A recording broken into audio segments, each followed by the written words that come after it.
Shares of Carnival closing in the green today after the company reported a narrower than expected loss for the quarter and said its Q3 voyages were cash flow positive, up 3%, as you can see at the close of play. Joining us is Carnival Corporation CEO Arnold Donald. Arnold, very good afternoon. Welcome back. Good to see you. Good to see you, Wilfred, and hello, Courtney. I wanted to touch, first of all, on your guidance that you are still hopeful of a full sailing program by next spring. Were you worried you'd have to push that back because of Delta? How close did you get to having to do that, and how confident are you that you will hit that? Well, the Delta variant, of course, impacted consumer confidence broadly and around the world. And then we saw a little dip in August, right around the time when there was peak in the news. But we don't see it at this time as affecting our ultimate plans, as you pointed out, to have our full fleet, hopefully operational before next summer. We're very excited. We sailed 500,000 guests to date safely with the best interests of public health in mind. And we feel very good. We're very excited to have people back sailing again. And so the Delta effect was what? Just a brief dip in bookings in August, and now that's already in the rearview mirror just as quickly as that? Well, I would say in terms of affecting bookings, it's hard to tell because we also had to change protocols. There's so many dynamics around the world. It's hard to isolate any one thing, but there's no question the Delta variant caused a broad consumer confidence around travel and other activities, social activities, et cetera. Having said that, it does seem to have been mitigated. We see bookings are starting to ramp back up again. We have very successful sailings. Our occupancies have been very good in the near-term sailings and the current sailings. And so we don't see a direct measurable impact that we could isolate to Delta. And things are trending very positive. Arnold, you are putting out expectations that are ahead of what the street had expected when it comes to returning to cash flow positive operation. How will you do that when you still posted a multi-billion-dollar net loss?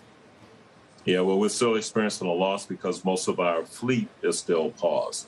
While we're excited to have carried 500,000 guests to date, over 500,000 guests in crew today, and we're averaging on a daily basis 50,000 now. We have to get back up to our fleet operational, and so we have about 35% capacity. Individually, the voyages are cash positive. We need more of the fleet sailing and higher occupancies on the ships that do sail because we have intentionally constrained occupancy across the global fleet at this time. Arnold, as time goes on, do you find that people are getting more or less content to deal with the restrictions, clearly restrictions that are being imposed on you, not by choice, that you place on them when they board your boats? Because it's kind of interesting that we tend to hear stories of issues on flights from passengers, but not really on your boats.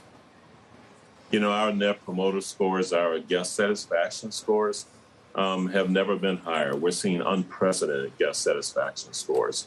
And so the experience on board, thanks to the dedication of our crew and the good-spirited attitude of the guests, has been just sky high. So the energy on board is great. Guests are having a great time and great experience of sailing. So we haven't felt that effect. Now, at the same time, even before vaccines were available, we were sailing in Europe successfully and safely. And then more recently, as I mentioned, we've sailed 500,000 guests. But here in the U.S., we were sailing in Florida and Texas during a period of time when, the rates of cases was probably higher than anywhere else in the world, the community spread was.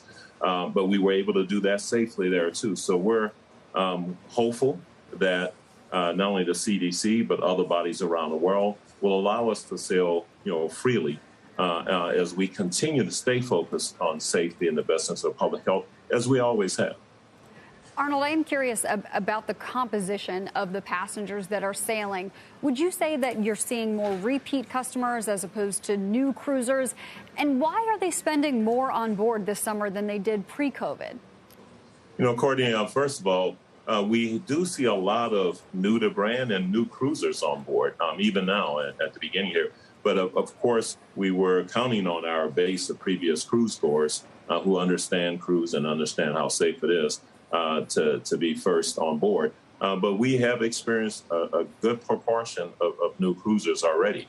Certainly in the bookings going forward, we see that. In terms of the onboard spend, again, I think because guests are having such a great time, there have also been some great management on the part of our yield management and our marketing and salespeople that have bundled some items, which then once people get on board, they still have money to spend.